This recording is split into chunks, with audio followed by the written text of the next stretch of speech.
Hello hello, వందనాలు brother. ఉన్నానండి. Brother మీరు క్రైస్ట్ చర్చ్ కదా? భాస్కర్ గారు, మీరు క్రైస్ట్ చర్చ్ అయితే మా చర్చ్ ఆఫ్ క్రైస్ట్ అండి, చెన్నై. చెన్నై. అయితే బ్రదరు ఇక్కడ మీరు దైవములు అని మీ ధర్మశాస్త్రం నేనంటున్నాడు కదా సార్. మరి ధర్మశాస్త్ర కీర్తనల గ్రంథము ధర్మశాస్త్ర ఫీజు వస్తుందా సార్? ధర్మశాస్త్రంలో చూపిస్తారా అన్నమాట? అదే బ్రదరు, ఇప్పుడు యేసు ప్రభు చెప్పింది కాంట్రడిక్షన్ అవుతుంది కదా. అలాగండి. మీరు దైవములని నేను అంటేనండి ఏసు తీసేవారు అంటారు. నన్ను అనుకోవస్తాను, నేను దేవుళ్ళు అంటే మీరు దైవములని రాయబడి ఉన్నది కదా అని చెప్తాను కదా. అవును సార్, నేను కాదంటాను. మీరు దైవంలోనే నేనంటిని అన్నాడు కదా. ఎవరన్నారని అక్కడ ఎవరు? యేసు ప్రభువే. మీరు దైవంలోని మీ ధర్మశాస్త్రంలో నేనంటిని అన్నాడు కదా. ఎక్కడన్నా తీసుకొస్తూ అక్కడ చూడండి సార్, మీరు వచ్చిన చూపించారు కదా. ఎక్కడ ఏసుక్రీస్తు ఎక్కడ ఉన్నాడో అనుకున్నా. నేనంటేనని మీరు ఏసుక్రీస్తు ఇప్పుడు యోహాను సువార్త వివరించారు మీరు. అది ఎందుకు వాక్యం ఉండదు, వాక్యం దేవుని ఉండదు, వాక్యం దేవుడే ఉండదు. దేవుడు అంటే 100% దేవుడా, 50% దేవుడా సార్ యేసు ప్రభు? 100% మీ ఉద్దేశం ఏంటి? లేదు సార్, సంపూర్ణ దేవుడా, సగం దేవుడా సార్? అవసరం దేవుడు ఏంటి? అదే సార్ నేను అడిగేది. సంపూర్ణ దేవుడు అంటే దేవుడు ఒక్కడే దాన్ని నేను అదట్లేదు సార్, కొంచెం వినండి సార్. తండ్రి 100% దేవుడా కాదా? సంపూర్ణ దేవుడా కాదా? తండ్రి 100%? అవును సార్. ఎందుకు కాదండి? తండ్రి 100% సార్ నేను అనేది. కుమారుడు దేవుడు అన్నప్పుడు 100% కాదా? మీకు మళ్ళీ ఇష్టం ఒకటి అంటారా అని అంటున్నా. లేదు బ్రదర్, మీరు ముందే ఆలోచించకండి, నేను అడిగిన దానికి చెప్పండి. అంటే యేసు ప్రభు 100% దేవుడా కాదా అంటున్నా. 100% దేవుడే. పరిశుద్ధాత్మ 100% దేవుడా బ్రదర్? అవునా బ్రదర్? అంటే ముగ్గురికి 100 ఇచ్చారు మీరు. అంటే ఇప్పుడు ఎవరు ఎక్కువ ఎవరు తక్కువ అంటే లేదు సార్. 100% తండ్రి, ఎక్కువ ఏం లేదు సార్. 105 లేదు సార్, 115 లేదు సార్. పర్సెంటేజ్ మనం క్యారెక్టర్లోకి వచ్చేసరికి ఒకటే. మళ్ళీ ప్రతాప్ గారు ఉన్నారా? చెప్పండి. అదే సార్, ఇప్పుడు తండ్రికి 100% ఇచ్చారు, కుమారునికి 100% ఇచ్చారు, పరిశుద్ధాత్మకు 100% ఇచ్చారు. మరి ఇప్పుడు ఎవరు ఎక్కువ అంటే 100% కంటే 150 ఎవరికైనా ఉన్నారా బ్రదర్? 100 మనం. అవును బ్రదర్, అదే చెప్పాను. తండ్రి 100, ఎక్కువ తక్కువ ఎందుకు అవుతారు బ్రదర్? మీరు ఎన్ని ఇస్తారని అడిగితే సరిపోయింది నాకు. మీరు 100 అని మీరే 100 అని సంపూర్ణం బ్రదర్. నేను ఏమంటున్నా బ్రదర్, సంపూర్ణం అంటే 100. సంపూర్ణం మనం మీరు 100 చెప్తే సరే. అదే సార్, నేను సంపూర్ణ దేవుడు యేసు ప్రభు, సంపూర్ణ దేవుడు. పాపం ఉన్నట్టుగా ఎక్కడైనా చూపిస్తారా సార్? మన సబ్జెక్ట్ ఏంటి సార్? 100% దేవుళ్ళు కాదు, దేవుడు అన్నప్పుడు యేసు ప్రభు దేవుడు 100. నేను ఆ సబ్జెక్ట్ వేరు సార్. నేను ఏమంటున్నా అంటే ఆ సబ్జెక్ట్ వేరు. ఇప్పుడు తండ్రి దేవుడు ఒక్కడే, దేవుడు ఒక్కడే, కుమారుడు ఒక్కడే సార్. తండ్రి అయిన దేవుడు ఒక్కడే, కుమారుడు దేవుడు ఒక్కడే, పరిశుద్ధాత్ముడు ఒక్కడే. ముగ్గురు అంటే నేను ముగ్గురు ఒక్కటని అనలే సార్. ముగ్గురు వ్యక్తులుగా ఉండు అంటే తండ్రి వ్యక్తిత్వం ఉన్నవాడు, కుమారుడు వ్యక్తిత్వం ఉన్నవాడు, పరిశుద్ధాత్మ వ్యక్తిత్వం ఉన్నవాడే. ముగ్గురు వేరు కదా ఇప్పుడు. అయితే సార్ ఇప్పుడు అంటే 100% తండ్రి, 100% కుమారుడు, 100% పరిశుద్ధాత్మ, 100 దేవుడు. అయితే ఇప్పుడు ఎవరికి ఎక్కువ ఇద్దాం, ఎవరికి తక్కువ ఇద్దాం? అట్లా ఎక్కువ అనుకుంటే ఫస్ట్ తండ్రి పెడతాం. ఫస్ట్ ఎందుకు పెడతాం సార్? అంటే తండ్రి పెద్దాన్ని సృష్టించగలరు, అంటే కుమారుడు సృష్టించగలరు కదా. తండ్రిని సృష్టించగలరు కదా కుమారుడు, తండ్రి కుమారుని సృష్టించగలరా? అంటే ఇప్పుడు దేవుడు ఇంకో దేవుడిని సృష్టిస్తాడా? ఖచ్చితంగా అట్లా లేదు సార్, బైబిల్లో లేదు. ఆయన మూలంగా కలిగేను, కలిగి ఉన్నది ఏది ఆయన లేకుండా కలగలేదు. ఎవరు లేకుండా? ఆయన లేకుండా, యేసుప్రభు లేకుండా. అవును, యేసుక్రీస్తుతోనే చేయించాడని చెప్పారు కదా. సార్ దేవుడు ఇంకోలో చేయించాడు. సర్వాధికారి అయినట్టు ఉంటేనే దేవుడు. మీరు ఏమంటున్నారు? సర్వశక్తిమంతుడు, సర్వశక్తిమంతుడు దేవుడు, లేకపోతే దేవుడు కాడు ఆయన.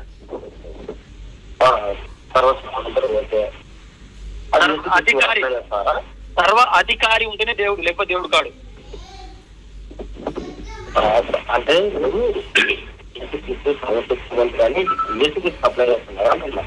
శక్తి అధికారము ముగ్గురికి సమానంగా ఉంటది, లేకపోతే దేవుళ్ళు కారు. మన సబ్జెక్ట్ ఉంది సార్, తండ్రి శక్తి, తండ్రి అధికారం తీసుకుని యేసుప్రభు సృష్టించాడని సబ్జెక్ట్ ఉంటుంది మనకు. తండ్రి శక్తి అధికారము తీసుకొని యేసుప్రభు వచ్చాడంటారు. అయితే సర్వశక్తి సర్వ అధికారం ఉంటేనే దేవుడు, లేకపోతే దేవుడు కాడు. దేవుడు కాదని ఎవరు దేవుడు అంటున్నా సార్? కానీ ఉండదు, దేవుడు అంటేనే కానీ ఉండదు. సర్వ అధికారి, సర్వశక్తి మంతుడు, సర్వ వ్యాపకుడు, ఇవి అన్ని ఆయనకు గుణాలు ఉంటేనే దేవుడు, లేకపోతే దేవుడు కాదు. పక్క పెట్టాలి. దేవుడు అందరి దృష్టిలో దేవుడు అనే భావన చేయద్దు. అందరికంటే యేసుప్రభు, క్రైస్తవులకు యేసుప్రభు దేవుడు, అందరికి తండ్రి దేవుడు, పరిశుద్ధాత్ముడు. ప్రపంచమంతా దేవుడు ఎవరు అనే ఆ భావనలో యేసుక్రీస్తు తండ్రి వస్తాడా సార్? ఖచ్చితంగా. అంటే ఇప్పుడు దేవుడు అన్నాడు కదా. ఇప్పుడు తండ్రిని బయలుపరిచింది ఎవరు సార్? అంటే ఇప్పుడు తండ్రి ఎవరైనా చూశారా సార్? ఆయన స్వరం ఎవరైనా విన్నారా సార్? ఎవరు? మరి ఆయన స్వరం వినలేదు, ఆయన స్వరూపం చూడలేదు. మరి అద్వితీయ కుమారుడు, ఏకైక కుమారుడు ఆయన బయలుపరిచాడు. అంటే గుణ లక్షణాలలో, రూపంలో కాదు. గుణ లక్షణాలలో సార్, రూపంలో కాదు. రూపం యేసుప్రభు రూపము, తండ్రి రూపం ఒకటి కాదు, ఆయన ఆత్మ. అయితే నేను ఏమంటున్నాడు సార్, అద్వితీయ కుమారుడు బయలుపరిస్తే, అంటే ఈయన చెప్తేనే మీకు తెలుసు. యేసుప్రభు చెప్తేనే మీకు తెలుసు సార్, లేకపోతే తండ్రి మీకు తెలియదు. మనకు తెలియదండి. పూర్తిగా తండ్రి గురించి తెలియజేశాడు. అదే సార్, దేవుని బయలుపరిచాడని చెప్పినా కదా సార్. మన సబ్జెక్ట్ మనం చిన్నపిల్లలం కదా సార్. ప్రభు బయలుపరిచాడంటే ఆయన దేవుడు ఎలా ఉంటాడో ఆ గుణ లక్షణాలు అన్ని చూపించాడు. అవునా సార్? అయితే ఒకవేళ యేసు ప్రభు బయలుపరచకపోతే తండ్రి గుణం మనకు తెలియపోయేది, ఆయన ప్రేమ మనకు తెలియదు. ఒకవేళ రాకపోతే ఇప్పుడు తండ్రి తెలియదంటావా? అవును సార్, ఎట్లా తెలుసా సార్? ఆయన వచ్చి శరీరధారిగా వచ్చి తండ్రిని బయలుపరిచాడు. నాయందు నాయను తండ్రి నివసించుచున్నాడు అన్నాడు. అప్పుడు మనల్ని కూడా చెప్తాను సార్. శరీరం సార్, మన క్రీస్తు సమానం కాదు, సమానంతో పోల్చుకోకూడదు. మనం శరీరం చెప్పేసిన కదా క్యారెక్టర్. అయితే నేను చెప్తా సార్, అయితే నేను మనతో యేసు ప్రభుని ఎప్పుడు మాట్లాడకూడదు. అవును, సమానం కాదని చెప్పేస్తా కదా. మీరు చెప్పారు కదా సార్ ఒక సబ్జెక్ట్ 82వ కీర్తనలో తీసుకున్నారు కదా, ఏంటంటే మీరు దైవములని మీరు అని చెప్పాడుగా. అయితే ఆ ప్రభు నా ప్రభుతో సెలవిచ్చిన మాట అన్నాడు. ఇద్దరు ప్రభులు ఉన్నారు అక్కడ. లేదు సార్, ప్రభువులు అంటే ప్రభువు అంటే రాజు. ఈ రాజు ఎక్కువ, ఆ రాజు ఎక్కువ, చక్రవర్తి ఎక్కువ ఉంటాడు. రాజు సమానమే సార్. దేవుడితో సమానం అంటున్నా? దేవుడు కాదు సార్, తండ్రి అయిన దేవునితో కుమారుడు 100%, తండ్రి 100%. అందులో 50% తగ్గియలేము, పెంచలేము. పెంచిన తర్వాతే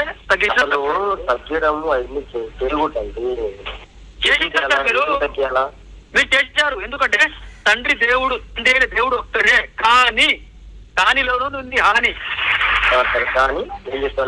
కానిలోనే ఉంది హాని. కాని అని చెప్పకూడదు, దేవునికి కాని అనే పదమే వాడకూడదు. అంటే మీరు దైవములని. అవును, ఎఫ్రాయిము నా జ్యేష్ఠ కుమారుడు, ఇజ్రాయేలు నా కుమారుడు అన్నాడు.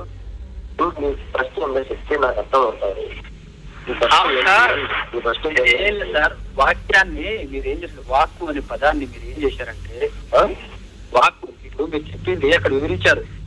యేసు ప్రభు దేవుడు అని చెప్పారు, తండ్రి దగ్గర ఉన్నాడు అని చెప్పారు. ఇద్దరు తండ్రి ఉన్నారు, కుమారుడు ఉన్నారు అక్కడ. అయితే 100% తండ్రి అక్కడ దేవుడుగా ఉన్నాడు, కుమారుడు దేవుడుగా ఉన్నాడు. మరి ఇప్పుడు దేవుడుగా ఉన్నప్పుడు ఏ దేవుడు ఎక్కువ, ఏ దేవుడు ఎక్కువ సార్? ఎక్కువ మీరు తండ్రి ఎక్కువ అని చెప్తారు. మీరు 100% ఇక్కడ 100 పెట్టేసి ఇద్దరికి 100 ఇచ్చేసి మళ్ళీ ఎవరు ఎక్కువ అంటున్నారు? అవును సార్. సంపూర్ణమా కాదా యేసు ప్రభు? సంపూర్ణం అంటే మీరు సంపూర్ణ 100 పరిపూర్ణత. సంపూర్ణం అంటే 360 degrees లో అందులో ఒక్క మచ్చ కూడా ఉండదు. సంపూర్ణం అంటే అది సంపూర్ణం. అయితే నేనేమంటారు అంటే 100% కి మీరు 100 యేసు ప్రభుకు 100 ఇచ్చారు. మాట చెప్తాను. నేను ఒక సబ్జెక్ట్ చెప్తా, మాట్లాడదామా? సబ్జెక్టా? నేను పేరు చెప్తాను, మీకు ఇష్టమైతే దానిలో డిబేట్ చేస్తాను. చెప్తాను అంటే తండ్రి గొప్పవాడు. దాని మీద మాట్లాడుతూ మీరు మాట్లాడతారేమో చెప్పండి. మాట్లాడు సార్. యేసు ప్రభు కంటే తండ్రి గొప్పవాడే. మీరు చెప్పడమే నేను కూడా చెప్తున్నా. వాళ్ళంటే సార్ ఇక్కడ యేసు ప్రభువులో దైవత్వం ఉంది, శరీరధారిగా వచ్చినప్పుడు మానవత్వం ఉంది.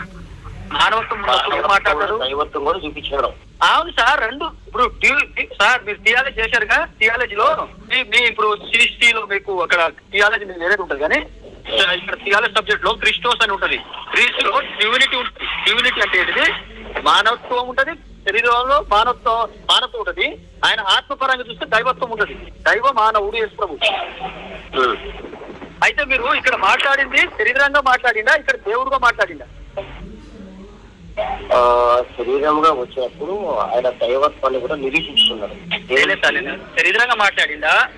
తండ్రి నాకంటే గొప్పవాడు అని చెప్పింది కదా, అప్పుడు శరీరంగా మాట్లాడారు. ఏ విషయంలో అయినా శరీరంగా భూమిలో తీసిచ్చాడు సార్. నేను చెప్తున్నానండి, యేసుక్రీస్తు భూమి మీద రానప్పుడు స్థితి, వచ్చిన స్థితి, వెళ్ళిపోయిన తర్వాత మొత్తానికి నాకంటే గొప్పవాడు. అంటే యేసు శరీరానికి ఉన్నప్పుడు చెప్పిన మాటనా, ఆత్మగా ఉన్నప్పుడు చెప్పిన మాట? ఆత్మగా ఉన్నప్పుడు కూడా తండ్రి గొప్పవాడు. Very good. ఆత్మగా ఉన్నప్పుడు అంటే సృష్టిలో యేసు ప్రభు తక్కువవాడు. సృష్టి చేయడంలో సంకల్పించిన తండ్రి సంకల్పము కుమారుడు నెరవేర్చాడు, నడిపిస్తున్నాడు. ముగ్గురు వ్యక్తుల పని వేరు. అవునా సార్? అయితే ఇప్పుడు ఉదాహరణ తీసుకున్నా సార్, నేను మీకు అర్థం కావడానికి. ఒక బట్టల షాప్ లో మేము ముగ్గురు ఉన్నాం సార్, పార్ట్నర్. ఒకతనేమో కుర్చీ మీద కూర్చున్నాడు లోపల కౌంటర్ మీద, ఒకతనేమో బట్టలు అమ్ముతున్నారు, ఒకలేమో బయట వచ్చి బట్టలు పిలుస్తున్నాడు, బట్టలు కొనండి అని. అయితే ఇప్పుడు పార్ట్నర్ లో ముగ్గురు ఒకటే, కానీ ఇప్పుడు కుర్చీ మీద కూర్చున్న ఆయన ఎక్కువనా, బట్టలు అమ్ముతున్న ఆయన తక్కువనా, లేకపోతే బయట పిలుస్తున్నాడు ఆయన తక్కువనా? కుర్చీలో కూర్చున్నాను కూడా లేదు సార్, తప్పు. పార్ట్నర్ ముగ్గురు ఒకటే. తగ్గిస్తున్నాడు. షాప్ లో పిలిచేవాడికి ఒక జీతం ఉంటుంది, తగ్గించుకున్నాడు సార్ ఆయన. బయట పార్ట్నర్ లో లాభ విషయంలో, వ్యాపార విషయం తగ్గించుకున్నాడు సార్. ఎక్కువ తక్కువ ఉండదు. మీరు పోయి షాప్ లో ఒకసారి అడగండి. నేను మేనేజర్ గా ఉంటాను అండి, ఒక ఆయనను బయట పిలుస్తా ఉన్నాము, ఆయనకి ఎందుకు డబ్బులు తేడా వస్తాయి. లేదు సార్, అడగండి. మీరు పోయి చూడండి. మీరు ఇప్పుడు ఒకసారి బట్టల షాప్ సార్, మనం ముగ్గురం పార్ట్నర్ సార్. పార్ట్నర్ అంటే సమాన పార్ట్నర్లు అయితే మనమే. అవును సార్, నేను అప్పటి నుంచి కొన్ని వినండి, అందరు ముగ్గురం పార్ట్నర్లమే. కాకపోతే నేను అదే అంటున్నా సార్. ఇప్పుడు కుర్చీ మీద కూర్చున్న కౌంటర్ ఆయన వైపు కూర్చున్నా ఎక్కువ కాదు, ప్లస్ అమ్ముతున్న వాడు కాదు, బయట పోయి పని వాడు చేసే పని కూడా ఒక పార్ట్నర్ చేస్తున్నాడు. చేసిన అంటే ఇప్పుడు ముగ్గురు వ్యక్తులుగా ఉన్నారు, కానీ బిజినెస్ పరంగా ఒకటే. అయితే సార్ ప్రతాప్ గారు ఉన్నారా? అదే సార్, నేను ఉన్నారా అంటే నేను ఉన్నా మీరు మాట్లాడండి. నేను మాట్లాడినా సార్. ఇప్పుడు ఏమన్నారంటే సార్, ఇప్పుడు తండ్రి పైన ఉన్న కుమారుడు శరీరంగా ఉన్నా, పరిశుద్ధాత్ముడు నడిపిస్తున్నా, వాళ్ళ నిత్యత్వంలో మాత్రం సమానమే అని చెప్పింది. ఓకే సార్, అయిపోయింది సబ్జెక్ట్. ఉండండి బ్రదర్, చెప్పండి సార్. ఈ బ్రదర్ ఏం మాట్లాడండి. అవునవును, ఒకటే కదా. నేను కాదన్నా మీరు అది దేవుడు నిత్యత్వం ఉన్నప్పుడు దేవుడిలో నిత్యత్వం మనకు కూడా నిత్యత్వం ఉంటుంది కదా. మన సృష్టికర్తల సృష్టి సృష్టికర్తల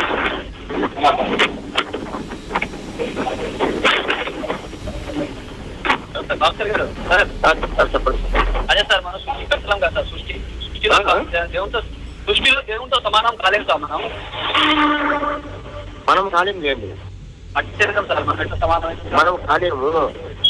మనం కాలేము తండ్రితో సమానం కాలేము. అయితే మనండి దేవుడు మీకు తల్లి కుమారుడు సంబంధము మీరు తెలిస్తే మీకు తండ్రి ఇప్పుడు కూడా నాకంటే నువ్వు తక్కువ అని చెప్పదండి. కుమారుడు గొప్పగా ఉండాలంటే తండ్రి కోరుకుంటాను.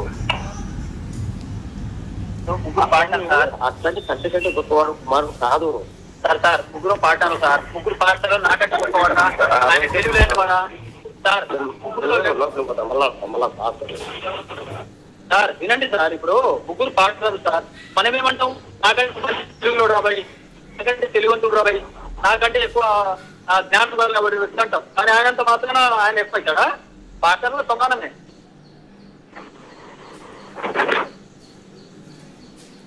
హలో భాస్కర్ గారు, మీరు మాట్లాడండి. లేదు సార్, వెళ్ళిపోయారు. కట్ అయిపోయారా? ఓకే ఓకే, సర్లే బ్రదర్. మరి ఇప్పుడు చెప్పండి సార్, మీరు విన్నారు, ఇప్పుడు చెప్పండి, మీరే చెప్పండి బ్రదరు. నేను తర్వాత చెప్తా, కానీ ఈ విషయము తర్వాత మీ ఇద్దరికి నేను అది లైవ్ ఏర్పాటు చేస్తాను, అప్పుడు మాట్లాడుదురు. ఇప్పుడు ఆ విషయం చెప్పండి బ్రదర్. నేను చెప్పిన మాటల్లో ఏమైనా తప్పు ఉంటే ఇట్లా మీరు చెప్పిన